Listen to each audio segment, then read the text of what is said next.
de dominação sobre as pessoas. Olha só como é que as coisas são bem sutis, tá, meus irmãos? Estrutura de dominação sobre as pessoas ou de tornar uma ideia falsa ou pequena como sendo uma verdade absoluta. Olha como é que os camaradas vêm de uma forma, se nós não estivermos ligados, a gente embarca, irmão, nesse ponto da ideologia. Podemos explicar com alguns casos, ou com alguns exemplos, para tornar nossa compreensão de ideologia mais fácil. Por exemplo, meritocracia é um exemplo, tá? Porque no sistema capitalista liberal, marcado pela desigualdade de classe e pela dominação de uma das classes sociais mais fortes, criou-se uma ideologia do mérito. Nesse sistema, acredita-se que o esforço individual é que faz a desigualdade. Quem estuda mais, trabalha mais e possui qualidades administrativas mais desenvolvidas, consegue sobrepor-se economicamente. Consequentemente, as camadas... saiu aqui. As camadas mais pobres seriam compostas por pessoas que não merecem a riqueza, por não terem se esforçado o bastante para conseguir a riqueza ou por saberem administrar o dinheiro. A gente está vendo aí algumas ideias a respeito desses camaradas. Um outro exemplo, ideologia de gênero. Lembra que eu disse no início que essas ideologias, algumas elas são direcionadas para realmente atacarem as famílias? Essa daqui é uma das principais nos dias de hoje. E aí eu estudando, eu pesquisando, gente, eu não posso falar, aliás, eu não posso falar quem foi, mas eu posso dizer como é que foi o negócio. Vamos dizer um dito popular, eu não vou dizer o nome do santo, mas vou dizer como é que fala? O milagre. Eu vou dizer o milagre. Porque isso daqui, presta atenção, era uma agenda da ONU. E essa agenda, ela chegou no nosso país, ela chegou até a nossa república, lá em Brasília, em 2008. Alguém já captou alguma coisa? Hein? Chegou lá em 2008. E essa agenda teria que ser assinada para que esse assunto pudesse ser implantado no currículo escolar. Ou no meio da sociedade brasileira, em 2008. Pois bem, o cidadão que lá estava, o que fez? Assinou. E aí passou a ser implantado esse assunto na sociedade brasileira. Já em 2018, chegou uma nova agenda com um assunto mais apurado, um assunto com mais detalhes, com mais, vamos dizer assim, mais robusto, vamos dizer assim. O cidadão que lá estava disse o seguinte: não assino, pode tirar isso daqui. Alguém entendeu alguma coisa que eu disse, irmão? Por favor. Fui claro? Então, você vê como é que são as coisas, irmãos. A que ponto chegou a ideia ou a mente de um ser humano, de uma pessoa ou de um grupo em relação a um assunto desse. Porque a ideia seria implantar em 2018 o assunto mais centralizado naquela ideologia. E qual era o foco principal? As nossas crianças. Os meus filhos, os teus filhos, os meus netos. Parece não, mas eu tenho 2. Os seus netos. o futuro de toda uma nação, o futuro de todas as crianças. Não vou falar só das minhas crianças, todas as crianças. O que aconteceu? O cidadão disse não. Aí você já pode entender o porquê de tanta situação, né? Vamos dizer, vamos lá, continuando aqui. Então, essa foi a ideologia de gênero. E deixa eu continuar aqui com um exemplo. A partir do século XX, começou-se a discutir mais sobre as questões de gênero em razão do impulso dados pelos movimentos feministas, a discussão do papel da mulher na sociedade. Com isso, passou-se a se discutir o que é ser mulher e o que é ser homem. Olha como é que eles são sutis nas coisas. E algumas teorias chegaram à conclusão de que ser homem e ser mulher não está vinculado ao sexo biológico, mas sim a uma questão de papéis sociais e culturais. Esse era o tipo de agenda de 2018. Isso se tornou uma legitimação para pessoas transexuais se assumirem enquanto pertencentes a um gênero oposto. Como modo de desqualificar essas teorias, setores conservadores da sociedade chamaram as teorias de gênero de ideologia de gênero, conseguindo assim desqualificar o discurso de gênero como um discurso falso no âmbito da linguagem. É preciso deixar claro que uma pessoa que concorda com as teorias de gênero nunca deve usar a expressão ideologia de gênero, pois isso significa automaticamente reprovação do discurso sobre o gênero. Então, nós não podemos ter esse discurso sobre ideologia. A ideologia é como um simples conjunto de ideias ou uma idealização sobre algo. Porém, a ideologia é muito mais do que isso. Podemos conceituar ideologia de duas formas. Agora que vem o negócio. Porque se eles trazem esse assunto à tona, eles precisavam mostrar alguma coisa diferente. Não podia chegar assim, ó, toma aí, o negócio é esse aqui. Não, tinha todo um preparo. E aí o que acontece? A Bíblia diz que Satanás, ele faz o quê? Se transveste de anjo de luz para enganar, para nos enganar. Vem com um discurso muito bonitinho para tentar tirar a sua fé, a sua visão do que realmente está sendo entregue para você. Aí eles fizeram de duas formas, a visão clássica e a visão crítica.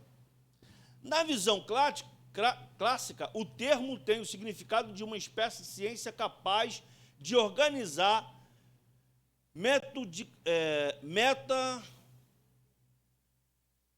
e estudar rigorosamente o conjunto de ideias de forma a intelectualidade humana. Saiu. Opa. Saiu. Já na visão crítica, a ideologia é uma ilusão criada por uma classe para manter a aparente situação de todo o sistema que está sendo implantado. Aí nós vamos passar para o outro ponto da ideologia. E quais são as ideologias? Aí eu vi, existem várias. Vamos lá. Ideologia democrática, ideologia liberal clássica e neoliberal, ideologia capitalista, ideologia comunista, ideologia anarquista, ideologia fascista, ideologia nacionalista. De todas essas aqui, eu separei, deixa eu ver aqui, 1, 2, 4. Vou ler rapidinho aqui para a gente entrar na revista, que depois tem mais coisa para a gente ver aqui. Eu peguei aqui, separei as 4 mais interessantes e bem atual. Bem atual. Por exemplo, a ideologia democrática. Vamos ler aqui. Ideologia democrática. Vamos ver primeiro esse aqui. O comunismo é uma ideologia política, social e econômica contrária ao capitalismo, na qual se estabelece uma sociedade igualitária. O conceito de comunismo refere-se a uma sociedade em que não há propriedade privada e, consequentemente, sem classes sociais ou necessidade de um Estado. A outra, capitalista, é um sistema econômico que visa o lucro e a acumulação das riquezas e está baseado na propriedade privada dos meios de produção. Os meios de produção podem ser máquinas, terras ou instalações industriais, por exemplo, e eles têm a função de gerar renda por meio do trabalho. A outra que eu separei aqui é o que a gente estava iniciando o comentário, e agora a gente vai terminar, que é a ideologia de gênero. A ideologia de gênero não é nada mais que a negação de que existem sexo ao nascimento, com a afirmação que a sexualidade é uma construção social, onde a pessoa escolheria o que deseja ser. O detalhe é o seguinte, irmão, num dos documentos que eu li, eles estavam afirmando isso daqui por causa da competição entre o homem e a mulher. Porque alguns achavam que o papel do homem e o papel da mulher não deveria ser diferenciado, deveria ser igual. E que quando o homem, porque o homem tinha mais vantagem sobre o que a mulher fazia, criou-se essa ideia de que a mulher também poderia fazer igual. E aí eles vêm com esses pensamentos e começaram a colocar isso em prática, para que isso pudesse ser uma realidade dentro da sociedade. O que acontece hoje? Nada contra as mulheres, pelo amor de Deus. Até porque eu sou casado com uma mulher. Por favor. Mas a competição hoje, se você for ver, entre homem e mulher, é muito grande, não é? Não existe isso. Às vezes um quer ser mais do que o outro, aí quando um recebe mais do que o outro, não, eu também quero isso. Meu irmão, fica aquela confusão. Isso, para eles, é algo muito bom, porque traz esse pensamento, essa ideia de que o que o homem pode fazer, a mulher pode fazer, e vice-versa. Até me confundiu. E vice-versa. Então, isso daqui passou a ser algo, vamos dizer assim, uma das armas dessa ideologia. Continuando aqui. É também plantada na linguagem como a negação de gênero nas palavras, como na substituição das letras O e E pela letra X.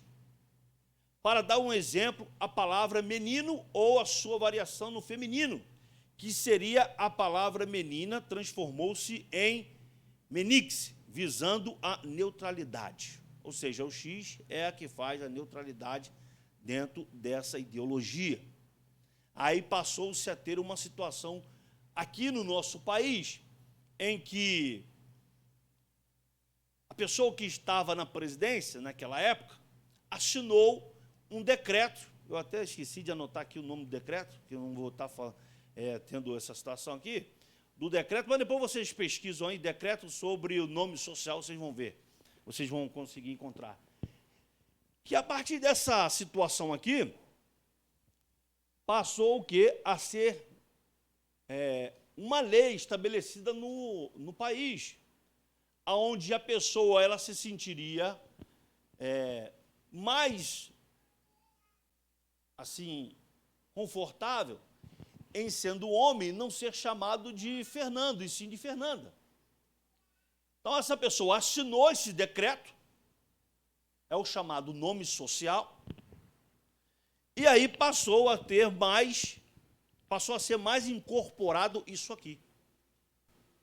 Entende? Vocês estão compreendendo o que eu estou dizendo? Vocês estão com cara de assustados?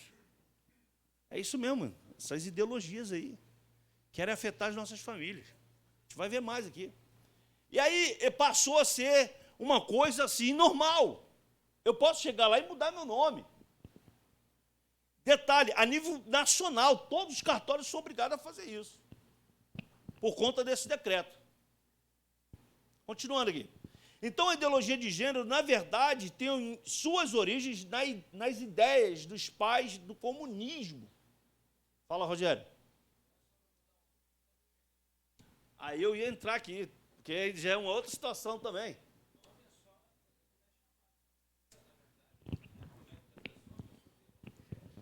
E eu não sei se foi aprovado, mas estava tramitando por aí, que essa cirurgia seria até bancada pelo SUS. Não é isso? Está sendo aí discutido. Sem limite de idade. E detalhe, somente se for uma pessoa de menor idade, não teria nem a situação dos pais, não se envolveria em nada. Meu Deus do céu. É uma brincadeira isso? Mas são essas ideologias. Então, vamos lá. Lembra que eu disse que em 2008 foi assinado esse negócio? Desse sistema vindo para o Brasil? Vocês lembram? Amém? Então, já no dia 3/9/2019, o que está lá, chegou e disse assim, não assino, pode tirar daqui. Vou repetir a data, foi no dia 3/9/2019. O que tinha sido assinado em 2009 foi rasgado. 2019 foi rasgado. E ordenou o seguinte, ao Ministério da Educação que fizesse um projeto de lei para proibir a difusão da ideologia de gênero em escolas primárias públicas. Isso foi proibido em 2019. JMB baseou o seu pedido numa opinião emitida pela Advocacia Geral da União, em resposta à ação do Supremo Tribunal Federal, que questionava a constitucionalidade de uma lei municipal que era lá de Londrina. Ou seja, lá no Paraná, eles queriam implantar esse sistema, mesmo ele sendo completamente tirado de cena em 2019, mas eles queriam colocar. E aí chegou até ao gabinete da presidência da República e disse, não vai fazer, tira isso daí. É muito sério o negócio. Segundo, aliás, último, né? É a última. Essa daqui é a ideologia mais comum nos dias de hoje. É uma das, né? Ideologia comunista. Irmão, é tanta coisa. Eu falei, não vai dar tempo, não vai dar tempo de falar nada. É um negócio monstruoso de estudo. Mas eu li muito. Cheguei a ficar até com dor na cabeça. Mas é muita coisa. E a gente pensa que sabe tudo, ele não sabe nada. Nem um pouquinho do que é isso. Ele sabe rasinho, só botamos um pezinho na água. O negócio é mais sério que você e eu do que podemos imaginar. Mas vamos lá. O comunismo é uma ideologia política, social e econômica contrária ao capitalismo, na qual estabelece uma sociedade igualitária. O conceito de comunismo refere-se a uma sociedade em que não há propriedade privada e, consequentemente, em classes sociais ou necessidade de um Estado. A sociedade brasileira está em franca reação contra a tentativa de implantação de uma ideologia comunista. Graças a Deus por isso.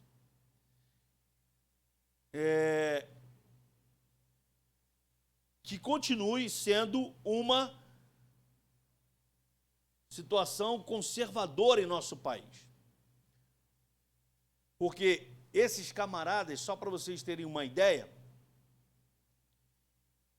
eles nos acusam de algo que eles mesmos fazem. Aí você pode ficar imaginando aí o que seria, né? Mas, tudo bem.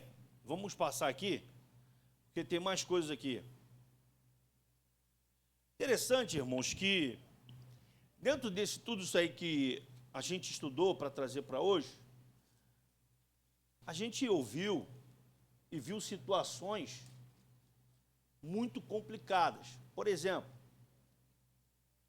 pessoas do nosso meio até que, por muitas vezes, defendem essa situação. É sério isso, pastor? É sério. É sério mesmo. Pesquisa, depois você fala para mim o que eu estou falando. Pessoas do nosso meio cristão, irmãos. Ah, mas ele é livre, pastor, ele pode escolher o que ele quiser. Eu sei que ele pode escolher o que ele quiser, ele é livre mesmo. Mas quando se trata de palavra de Deus, não. Ele não é livre, ele é cativo à palavra. Então ele tem que ficar com a palavra. Se a palavra fala o contrário do que estão apresentando, ele não pode ser a favor daquilo. Senão ele está indo contra a palavra, ele está indo contra Deus. Mas a gente vai ver um monte de coisas ainda assim, nessa situação. Mas vamos lá, Gênesis capítulo 2. Todos entenderam até aqui? Esse pano de fundo é importante para você entender essa situação aí hoje. Versículo 18. Disse mais o Senhor Deus: não é bom que o homem esteja só. Far-lhe-ei uma auxiliadora que lhe seja idônea. Havendo, pois, o Senhor Deus formado da terra todos os animais do campo e todas as aves dos céus, trouxe-os o homem para ver como este lhe chamaria. E o nome que o homem desse a todos os seres viventes, esse seria o nome deles. Deu nome o homem a todos os animais domésticos, às aves dos céus e a todos os animais selváticos. Para o homem, todavia, não se achava uma auxiliadora que lhe fosse idônea. Então, o Senhor Deus fez cair pesado sono sobre o homem, e este adormeceu. Tomou uma das suas costelas e fechou o lugar com carne. E a costela que o Senhor Deus tomara ao homem, transformou-a numa mulher e lhe a trouxe. E disse o homem: esta, afinal, é osso dos meus ossos e carne da minha carne. Chamar-se-á varoa, porquanto do varão foi tomada.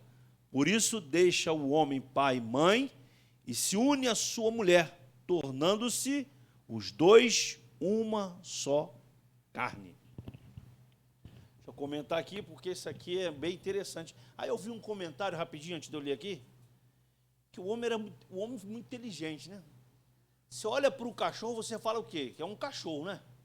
Mas não tem cara de cachorro? Você olha para a vaquinha e diz, é uma vaquinha, não tem cara de vaquinha? Mas se tu olhasse para a vaca e dissesse assim, não, parece um cachorro, ou parece um gato, não ia ficar estranho? Não ia ficar estranho, irmão? Dizia. Você fala uma situação dessa, olha a inteligência que Deus deu ao homem, e vê até os nossos dias, né? Isso, de fato, é uma situação interessante, você passar e pensar, olha para o mar, ih, rapaz, não é um tubarão, não, é um peixinho de vala. Não é um peixinho de vala, é um tubarão. É um tubarão. Tudo bem, vamos lá. Então, esse texto aqui, ele fala, é uma narrativa de Deus em relação à origem da mulher, do casamento e do que nós vamos ver hoje, família. Família. O que Deus fez aqui foi a formação da mulher e também falou da família, homem e mulher. Muitos dos preceitos que tratam a respeito do plano de Deus e ordem no casamento estão baseados nesta porção das Escrituras. Enquanto tudo o que Deus havia feito era bom, neste ponto, algo estava incompleto. Então, o homem sem uma mulher, ele é incompleto. Mesmo. E a mulher sem um homem também é incompleta. É ou não é verdade? A dizer que não, aí tem mulher que fala assim, não, eu consigo viver sem ele, eu consigo viver sem um homem. Não consegue nada. Você não consegue, não. E nem o homem consegue viver sem a mulher. Se eu perder minha esposa, como é que eu vou fazer, irmão? Só vai ter uma coisa que eu vou sobressair, é no passar roupa. Só isso. Eu vou ficar magrinho, que só vou comer miojo e ovo. Só isso que eu vou comer, só miojo e ovo. Vou ficar magrinho. Vamos continuando aqui. Então, esse ponto, o homem estava incompleto. O homem sem uma mulher estava fisicamente e psicologicamente carente. A reprodução era impossível. Ainda que uma criança pudesse ser gerada de outra maneira, como dizem aqueles que defendem isso, ainda assim a família não seria completa. A criança necessita do amor do pai e da mãe. Você que está me ouvindo aí, de repente pode estar me questionando, mas estou falando baseado no que diz a palavra, tá? O homem e a mulher, unidos pelo matrimônio, formam uma unidade física e emocional que supre as necessidades um do outro, bem como provém um ninho para criar a criança. Então a criança vai olhar dentro da sua casa, ele vai ter a figura do papai e a figura da mamãe. Isso vai criar nele o quê? Uma ideia muito ampla do que é uma família estipulada por Deus na sua palavra. Um homem e uma mulher. Continuando. Após mostrar a Adão a necessidade de uma companheira, Deus se encarregou de supri-lo, colocando Adão em um profundo sono. Deus tomou uma de suas costelas e fez a mulher. Interessante que este método que Deus utilizou levou a um pregador do século antigo dizer o seguinte, a se referir à mulher da seguinte forma: a mulher como o pó, duplicadamente referindo e duplamente removido da terra. Ou seja, para ele, o que esse pregador falou, eu achei interessante, ela não foi criada do pó. Só o homem foi criado do pó. Ela veio das costelas do homem. Deus fez uma cirurgia no homem, tirou essa costela, colocou na mulher, e fez a mulher. Fez a mulher da costela do homem. Sem dúvida, a mulher foi feita do homem, e não diretamente do pó, para enfatizar a unidade dos dois e a propriedade do homem. Ou seja, agora a mulher passou a ser do homem, e o homem passou a ser da mulher, formando assim um casal, formando assim aquilo que Deus tinha como planejado ser a verdadeira família. Isso aqui é tão interessante que hoje as pessoas comentam e falam que isso aqui está tudo errado, tudo errado. Eu conversando com uma jovem de 25 anos, uma jovem, né? 25 anos. E ela tocou num ponto família. Família.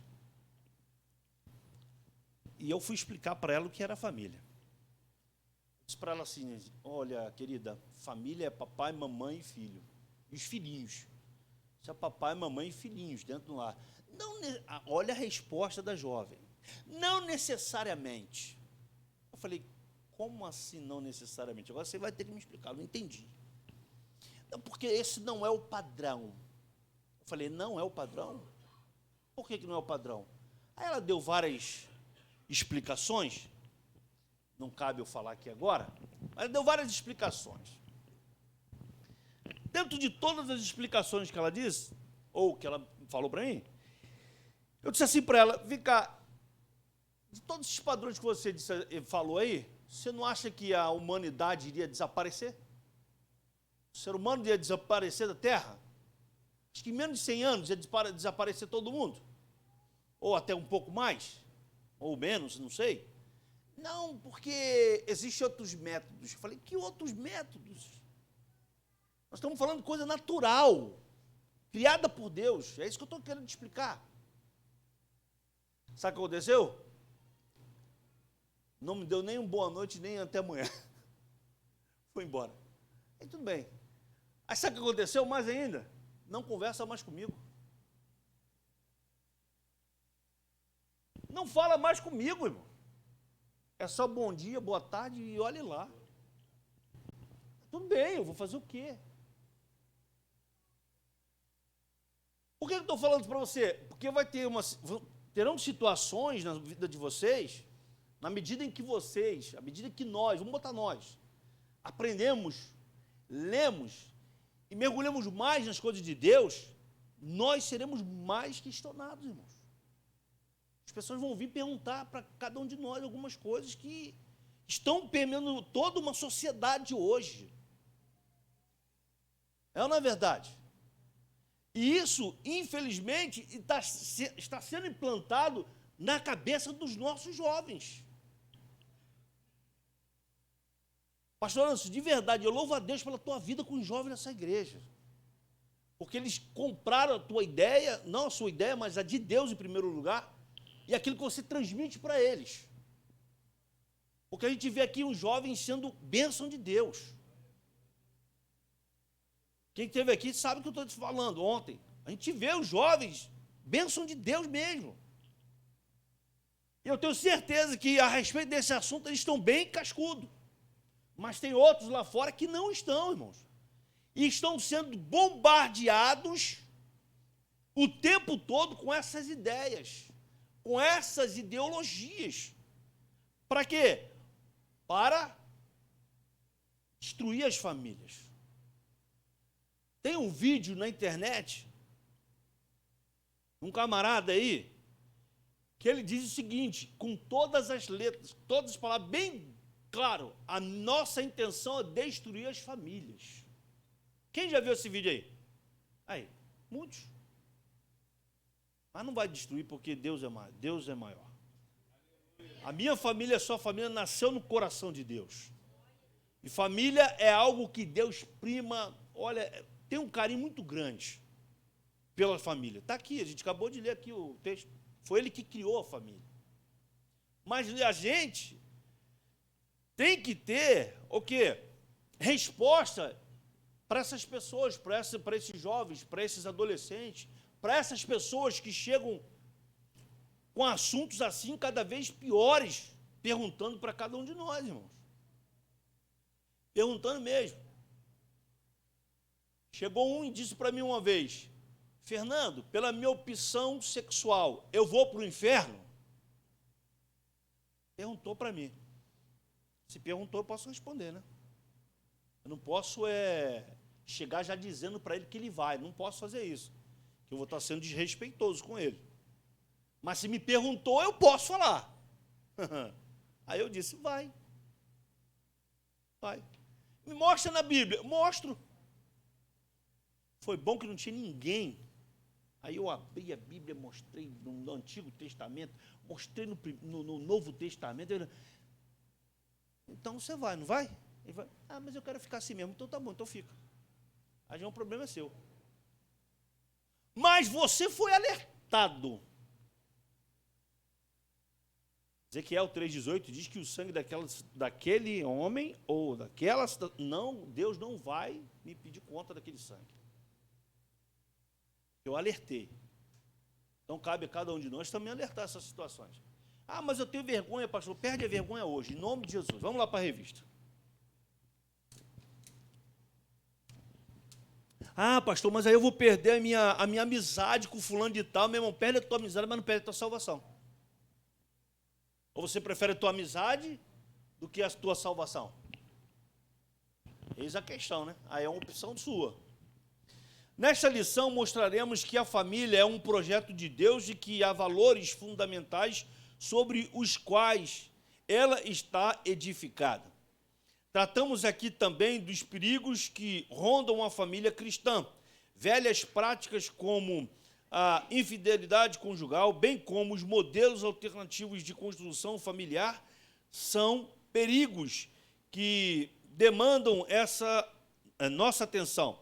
Contudo, há uma narrativa que faz passar a infidelidade conjugal como algo natural e normal. Mudou-se o rótulo, mas o veneno continua mortífero. Por outro lado, os pais devem ter cuidado a respeito das novas distorções da sexualidade, como a teoria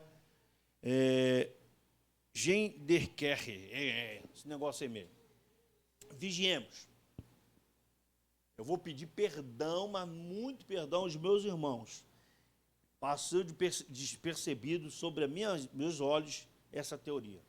Se alguém tiver aí, se alguém souber, por favor, fala para mim também que eu não sei. Passou despercebido. Desculpa, irmãos. Eu deveria ter pesquisado isso daqui. Fiquei focado numa coisa e esqueci isso daqui. Perdão. Mas vamos lá. Primeiro tópico. Família. Projeto de Deus. Uma instituição divina. Rogério, me ajuda aí, Rogério. Você que procura tanto aí, você... Vamos lá.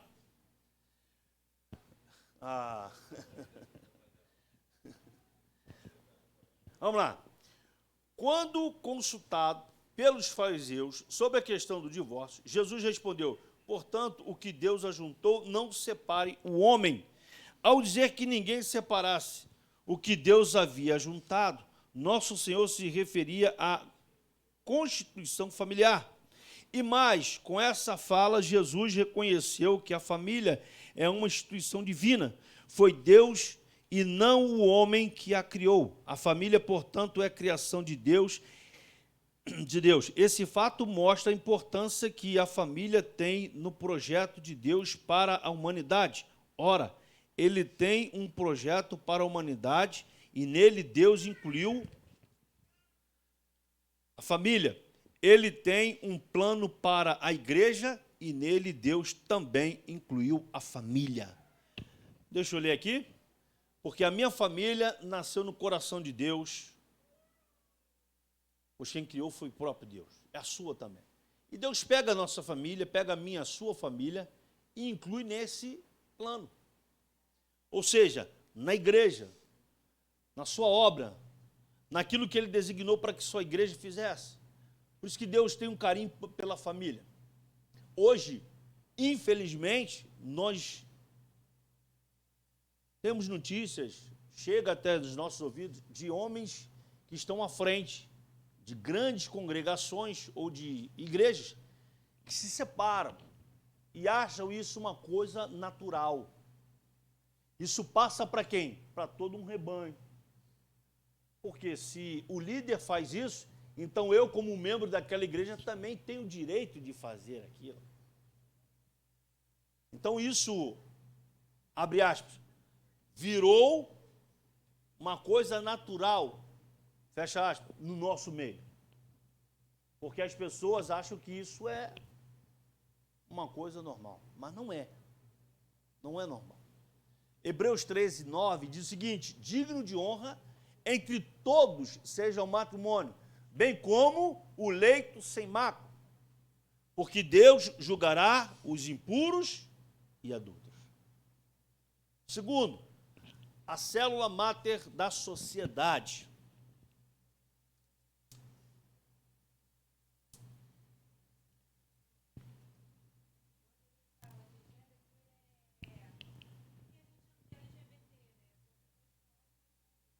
A esse ponto aqui que eu não pesquisei? É isso? Seria aquele que não se sente nem 100% homem, nem 100% gay, ele não consegue se encaixar naquele meio.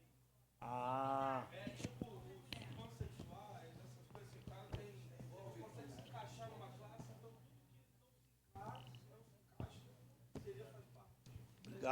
Obrigado. Entendi. Todos ouviram aí a explicação aí, irmãos?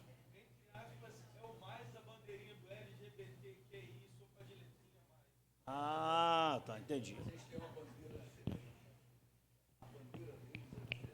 É mesmo? A bandeira dele, as faixas horizontais de igual tamanho com lavanda branca e verde. As bandas representam lavanda, androginia, andrógeno. Além de identidade quer, lavanda é uma cor longa associada à identidade não diabética. Olha só.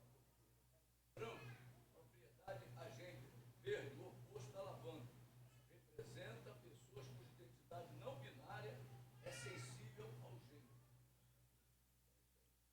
A gente vai ver aqui daqui a pouco o que é o binário e o que não é o binário. Está aqui na revista. A gente vai comentar aqui já já. Agora eu entendi. Obrigado, pastor. Obrigado, Wagner. Glaucio também, obrigado. Vamos lá, então, para o segundo. No contexto social, a família é a primeira instituição a ser estabelecida. Ela é a célula máter da sociedade, ou seja, na base da sociedade está a família. Na verdade, não poderia haver sociedade ou vida social sem a existência da família. Esse fato é de suma importância para interpretar corretamente qualquer fenômeno social. Não há dúvida de que a desagregação da família moderna está no topo dos principais problemas sociais, ora presenciados. Irmãos, vamos ver. Gênesis 2, versículo 24. Por isso, deixa o homem pai e mãe e se une à sua mulher, tornando-se os dois uma só carne. Estabelecimento de um casamento, família. Esse é o modelo. Por isso que esse capítulo prova que o casamento é uma instituição divina, principalmente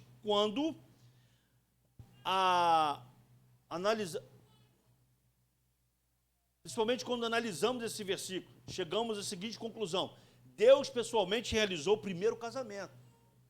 Ou seja, Deus ali estipulou a família. De fato, o casamento foi a única instituição que começou antes da queda do homem. Mas, infelizmente, o pecado do homem tem deformado o plano de Deus.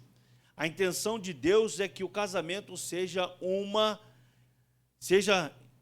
indissolúvel e abençoada a união.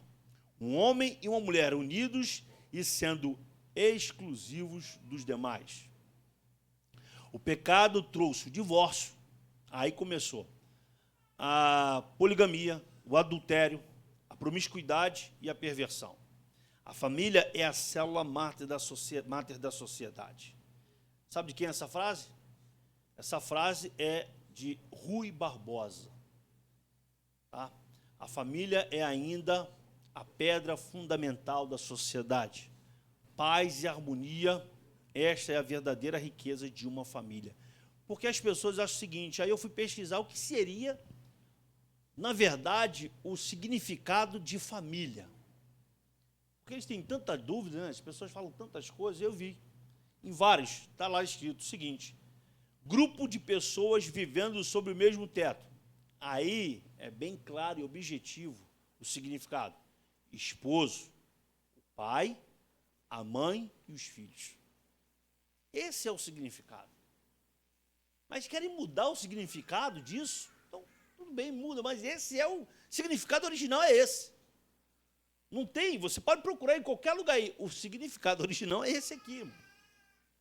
Mas eles tentam de todas as formas mudar isso aqui. E o detalhe, acho que agora se encaixa o que eu queria mostrar ali, mas não vou conseguir, só vou conseguir o áudio. Espera aí. Eu vendo aqui algumas coisas, alguns vídeos, procurei, li e tal, já falei para vocês. Aí eu me deparei com isso aqui, ó. Deixa eu ver onde eu botei, espera aí.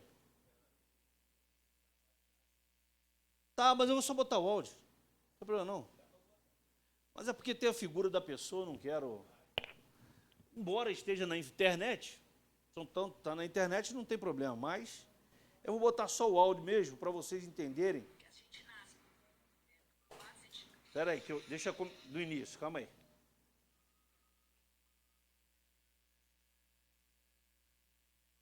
Espera aí, irmãos, eu e a tecnologia é meio complicado, tá? Meu filho sabe mais do que eu. Espera aí. Preste atenção no que essa criatura está falando sobre família e sobre o que nós vamos ver daqui a pouco a respeito de ideologia de gênero. Preste atenção, ouve só. Deixa eu ver se é assim mesmo. Está provado cientificamente que você pode nascer homem, mulher e o terceiro gênero. Existe isso cientificamente provado. A gente até poderia falar aqui por horas e eu te provar que existe isso. Mas Eles acreditam que não. E essa tal de família tradicional, que eu não entendo o que é tradicional para eles, entendeu? O que é? Tradicional é botar uma Bíblia embaixo do braço e ficar botando o dedo na cara dos outros. Isso é ser tradicional. Eu nunca quero ser uma família tradicional mesmo. Que a gente nasce, está provado cientificamente. Vou falar uma coisa para você.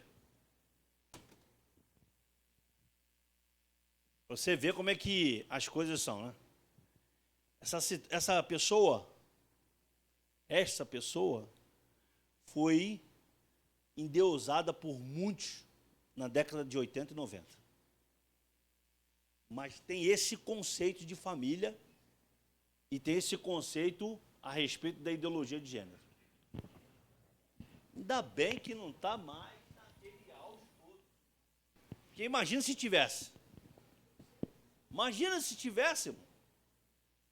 Mas existem outros por aí.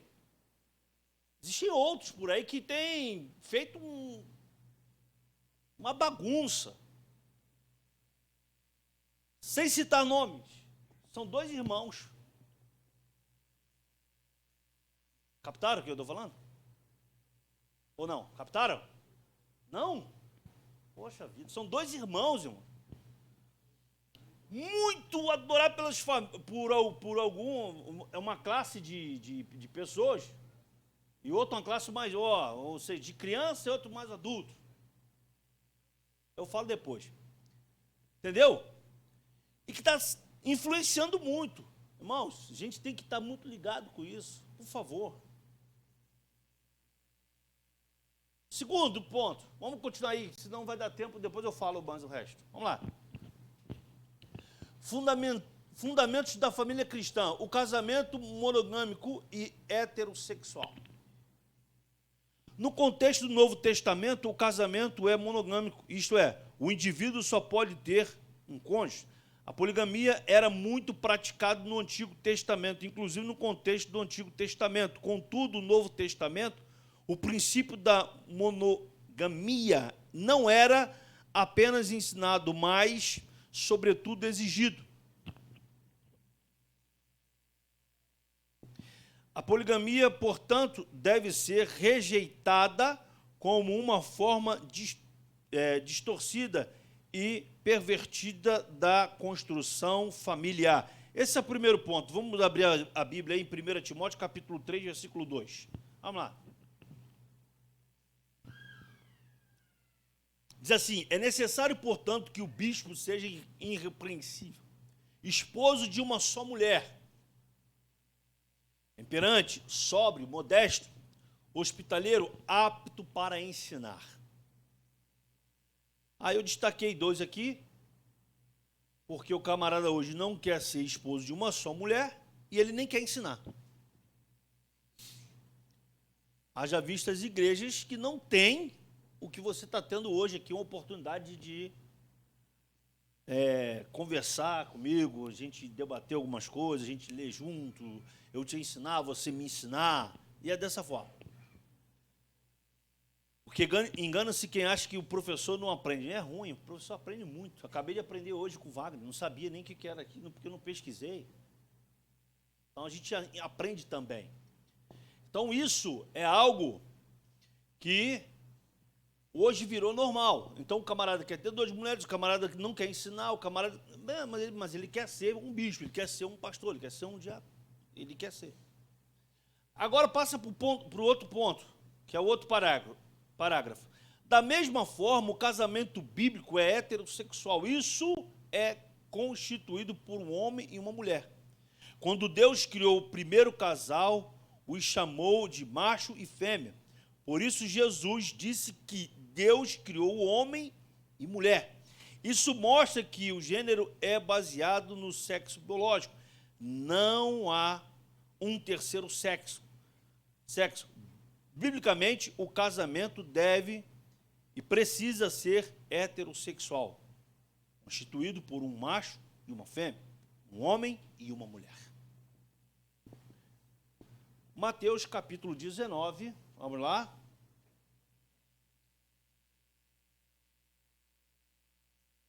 versículos 4 e 5. Então respondeu ele: não tendes lido que o Criador desde o princípio os fez homem e mulher, e que disse: por esta causa deixará o homem pai e mãe e se unirá à sua mulher, tornando-se os dois uma só carne.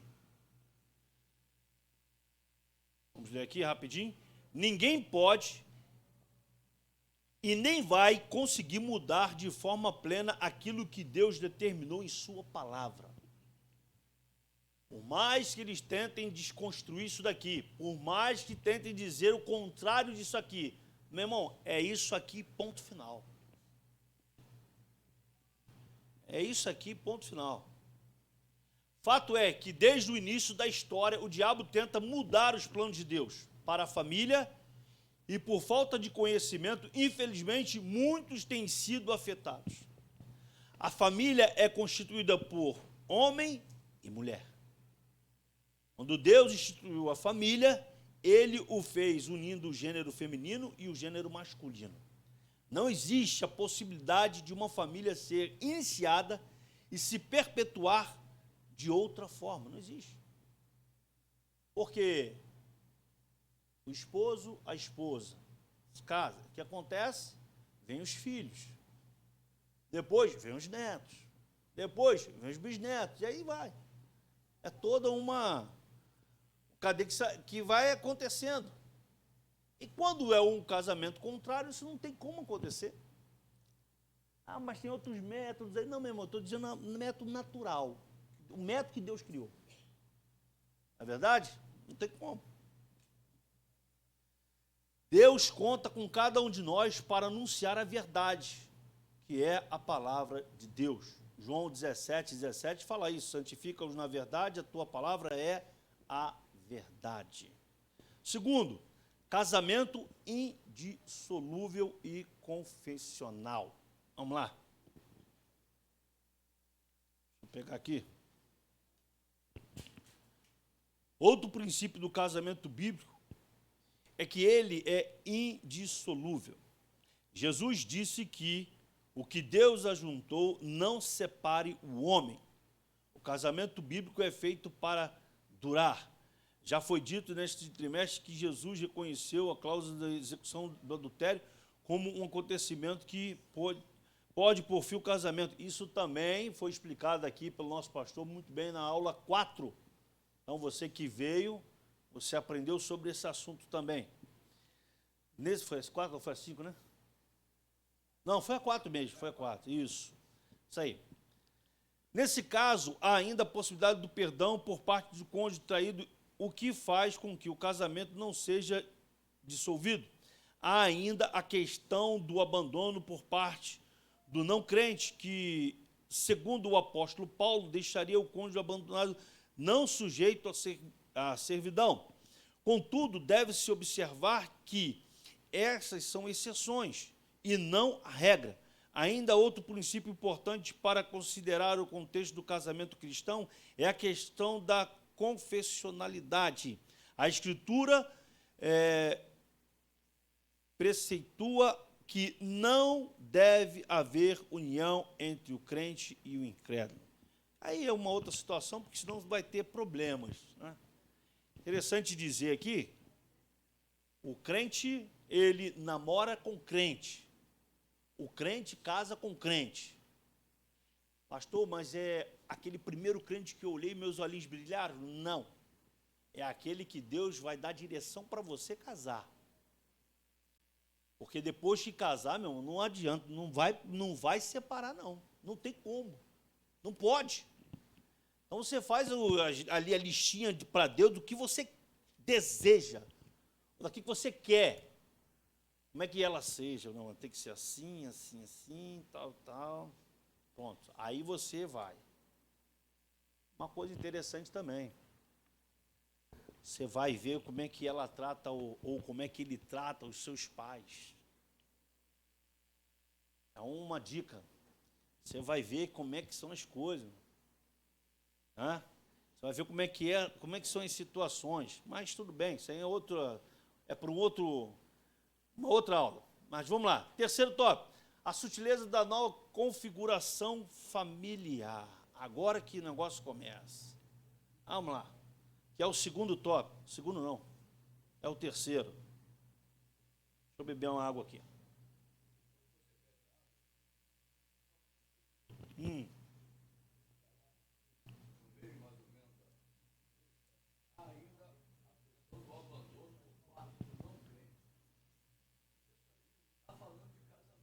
Não.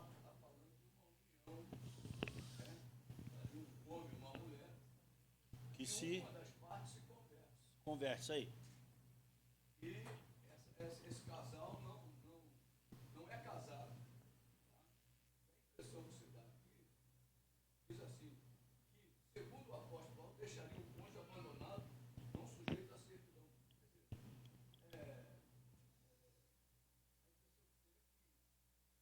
Não é a separação, é a santificação. Isso aí. Santificar a outra parte. Agora, se a outra parte não quer, eles não são casados. É o que está aqui. Não, ainda que questão do abandono porque não é crente. Está lá, ó. Mas não é casamento. Não é casamento. Os caras estavam juntos, amigados. Amigado. E uma das partes se converte. Se ele é casado lá fora e se converte só a mulher, pode acontecer isso. Porque é um casamento. É que a morte separa. Agora, a situação aqui é diferente. Ele está usando esse versículo 15, capítulo 7 de 1 Coríntios, como se fosse, o crente, o não crente quer se apartar, se aparta. Não é assim. É só para pessoas que estão amigadas.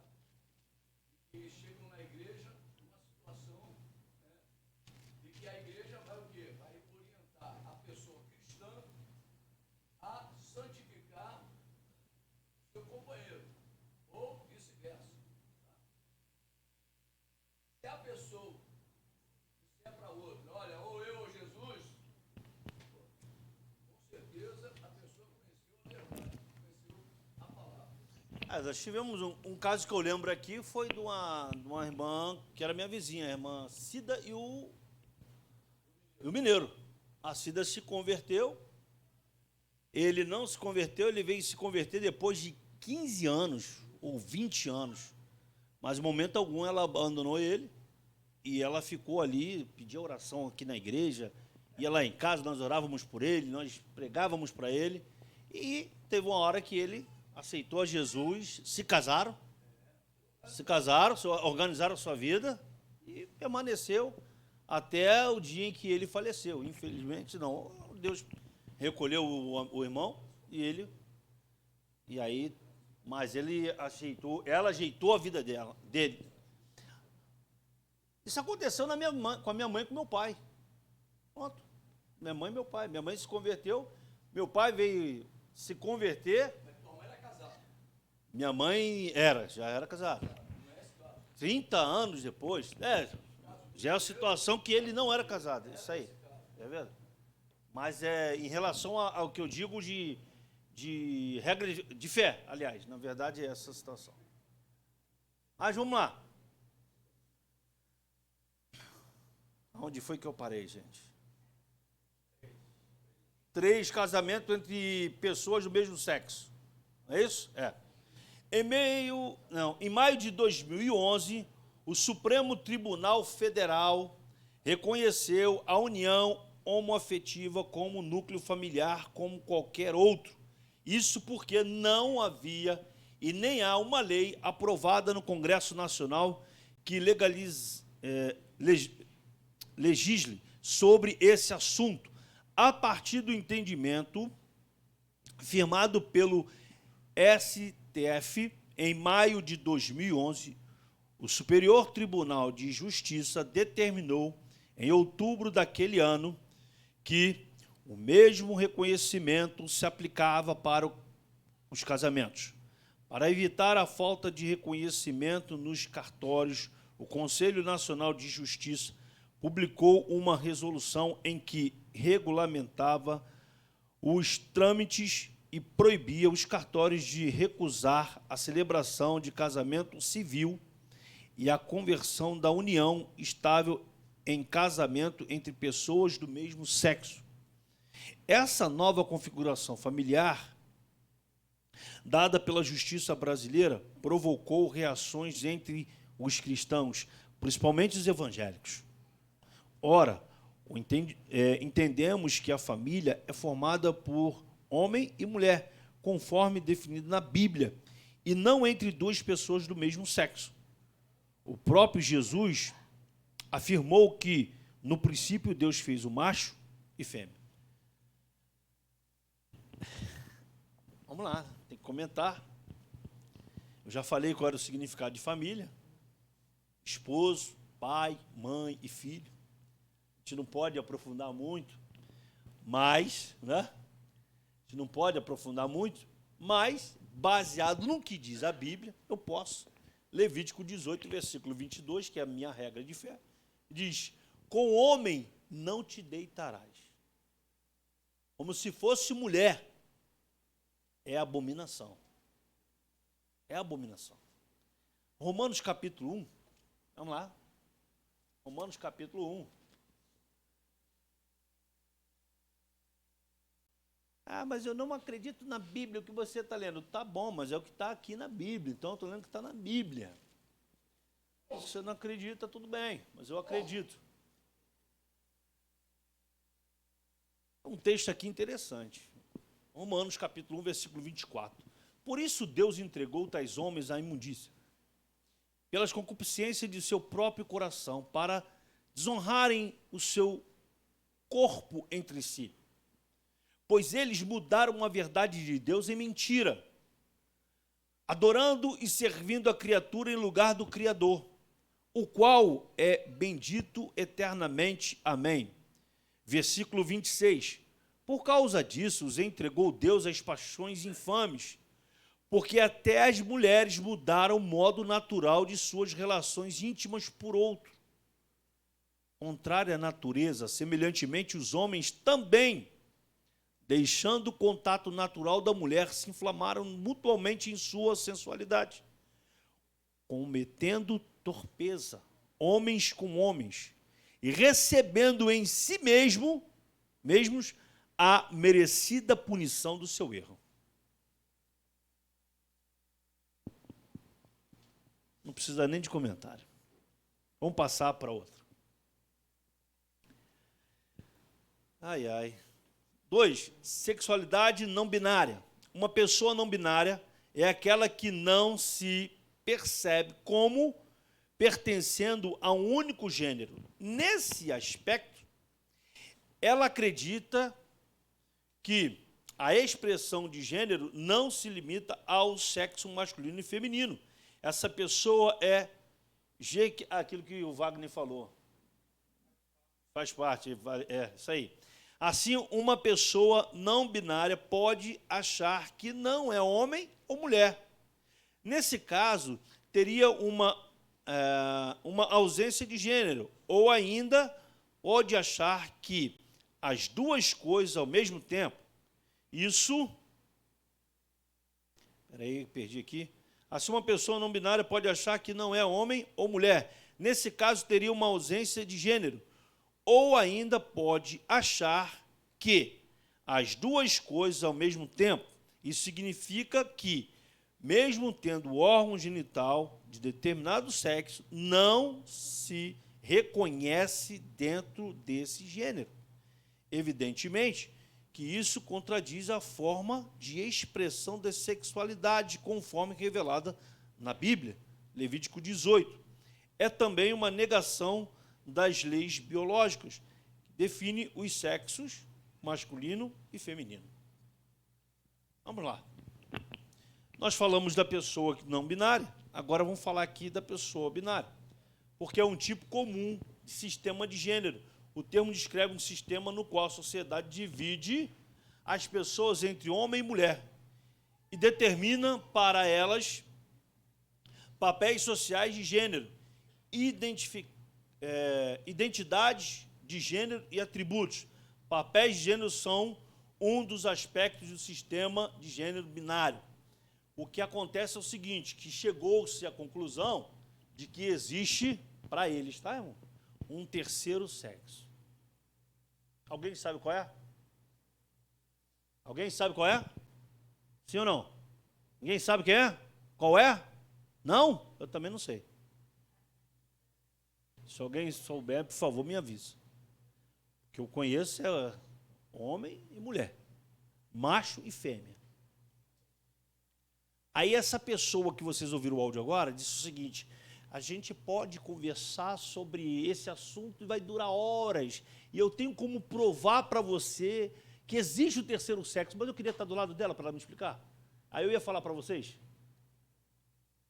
porque eu não consegui, eu li, eu vi muita coisa.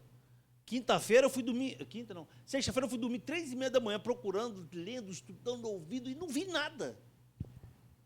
Não vi nada, pastor Anderson, desse terceiro sexo que eles afirmam que tem. Aonde que está escondido? Aonde? Que eu não sei. O que acontece é o seguinte, aí uma das linhas de pensamento do camarada, tá? Aquela situação que a criança nasce com os dois sexos, a hermafrodita. Bom, o hermafrodita, ele nasce com os dois. Cadê o terceiro? Um é atrofiado, isso aí, foi o que eu li. Então, o que é atrofiado, ele é exterminado, não faz parte. Acabou. Então, não existe o terceiro. Isso aí. É um só. É um só que vai funcionar. Ele nasce com os dois. Mas um só que funciona, o outro está atrofiado, não funciona. Não existe. Isso aí. Se for uma deformação, vamos dizer assim, uma deformação biológica. Pronto.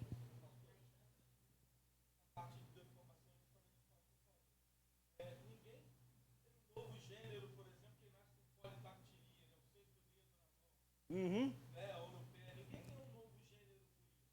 Isso aí. Ou você tem um cromossomo XX ou XY. Que é o do homem, e que é macho ou fêmea. Isso aí.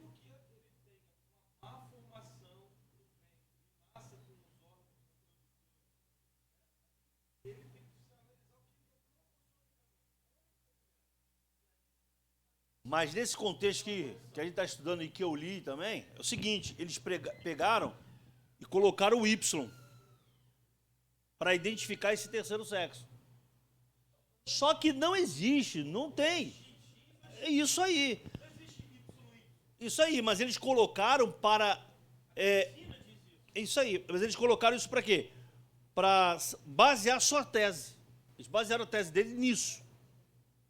Só que, na verdade, o camarada chega e fala assim, não, mas ele é hermafrodita. Meu irmão, não tem como. Isso daí é uma má formação, só isso. O que esses caras querem trazer para dentro das nossas famílias é isso.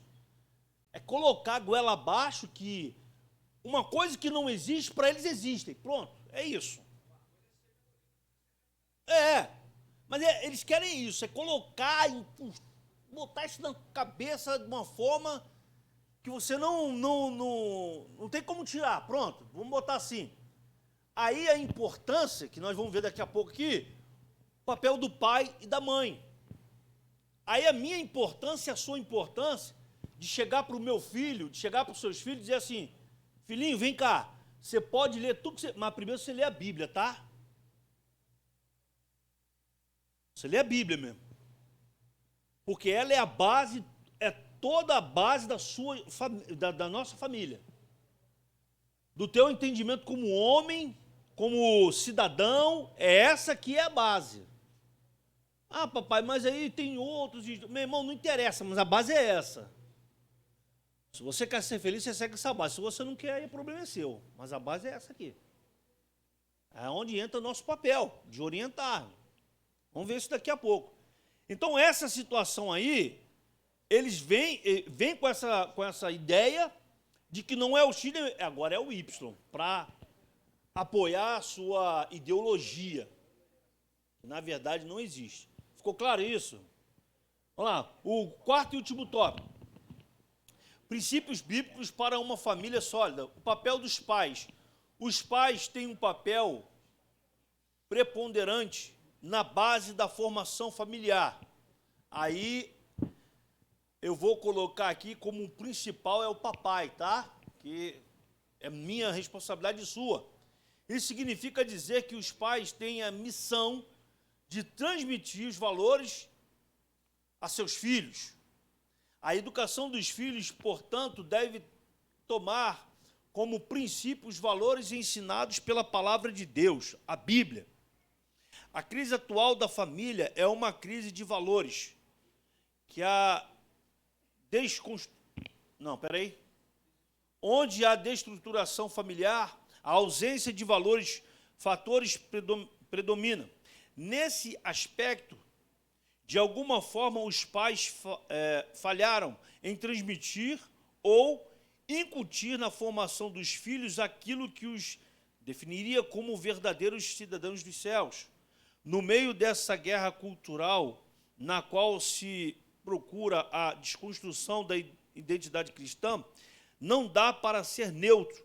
Todos os pais compromissados com a família e a sociedade na qual vivem têm o dever moral de dar a conhecer a seus filhos o que Deus estabeleceu como modelo para a família cristã.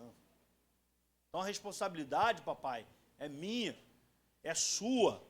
A responsabilidade, mamãe, é sua. Porque senão nós vamos ter problemas. Deuteronômio capítulo 6, versículo 6. Estas palavras que hoje te ordeno estarão no teu coração.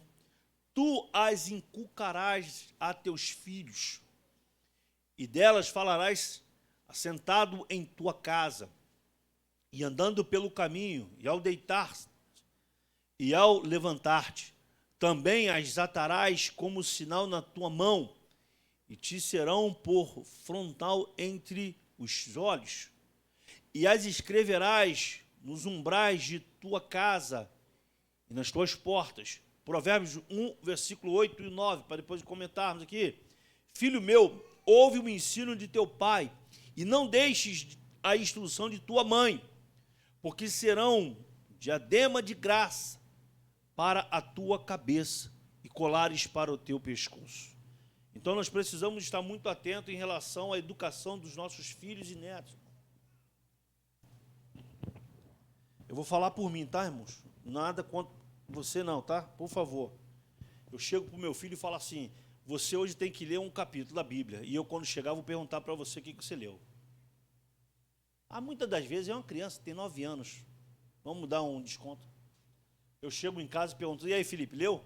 Ih, pai, eu esqueci. Você esqueceu? Tá bom, filho. Aí eu dou uma colher de chá, né? Tá bom, você esqueceu, tá certo. Mas amanhã você lê 2, tá bom? Tá bom, tá bom. Aí eu chego no outro dia. E aí, Felipe, leu? Li, pai, li sim. O que você leu?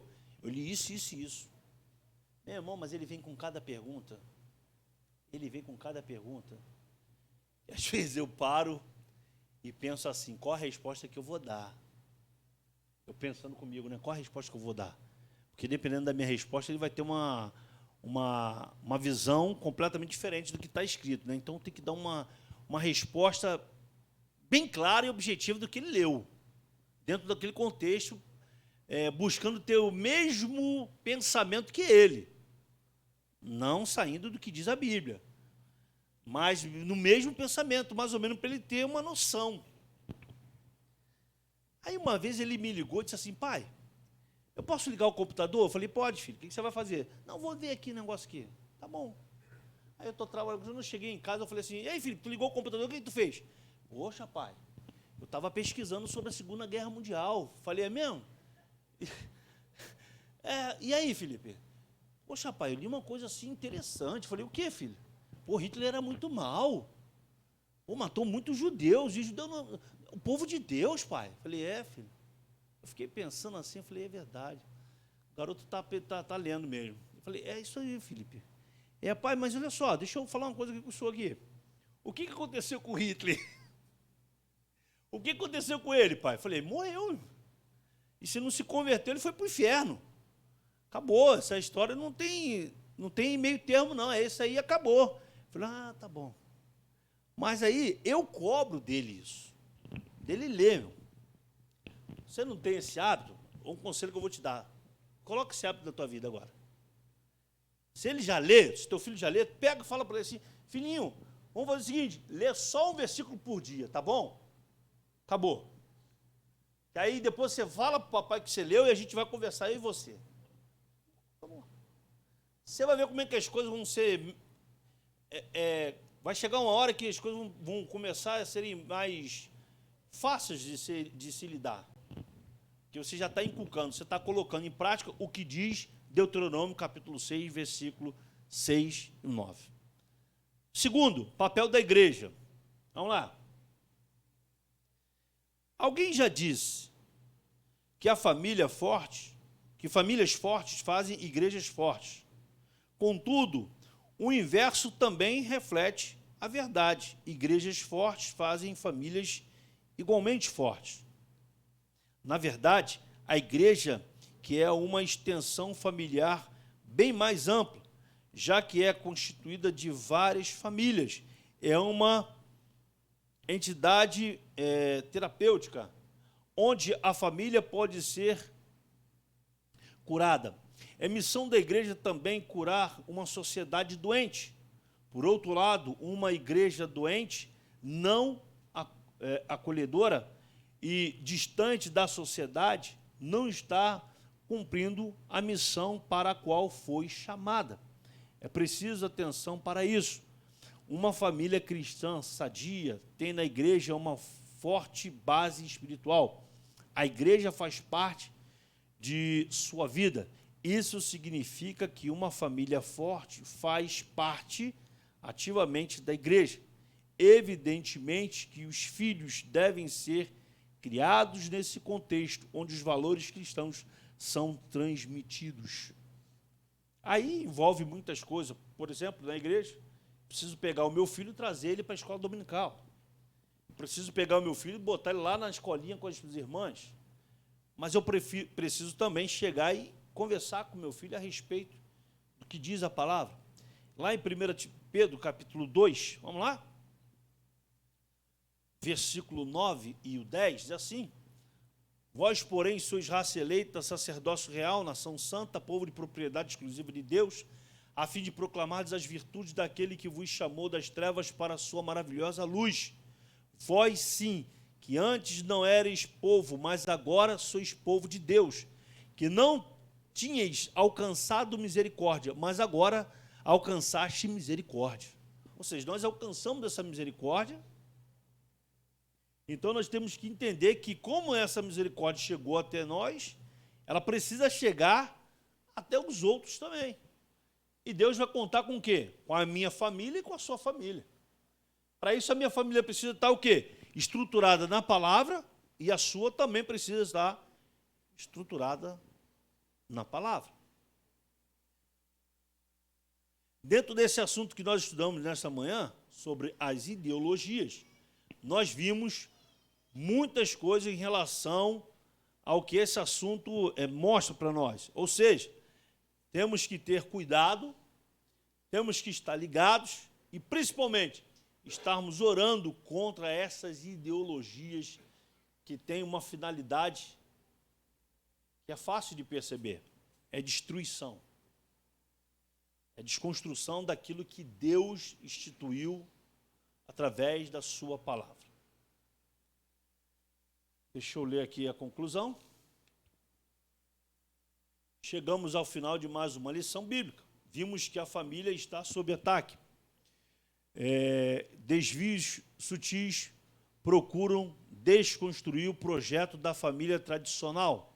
Velhas práticas como a do adultério estão sendo vendidas para as famílias como normal e até mesmo necessário para turbinar o relacionamento, um engodo do diabo. nesse contexto de desconstrução familiar, os pais devem mais do que nunca firmar e inculcar nos filhos os valores da fé que uma vez foi entregue aos santos. E aí, irmãos, deixa eu só comentar uma coisinha aqui, rapidinho mesmo, não quero que você me entenda mal, mas no dia 29, estaremos aqui, que horas é mesmo, pastor? 7? Das 7 às 11 da noite, de joelhos, orando, ouvindo uma palavra direcionada à família, a todo o nosso ao movimento que está para acontecer na nossa nação, porque o que está em jogo não é questão pessoal, preste atenção, não é questão homem, nada disso. O que está em jogo são as nossas famílias. O problema é muito mais sério. O que está em jogo são as nossas famílias, é o futuro, nosso futuro. Então, no dia 29, 7 da noite, esteja aqui com todos nós, os pastores vão estar aqui, acredito que todos, de joelhos, orando e buscando a Deus por esse momento tão crucial da nossa nação. Amém, irmãos?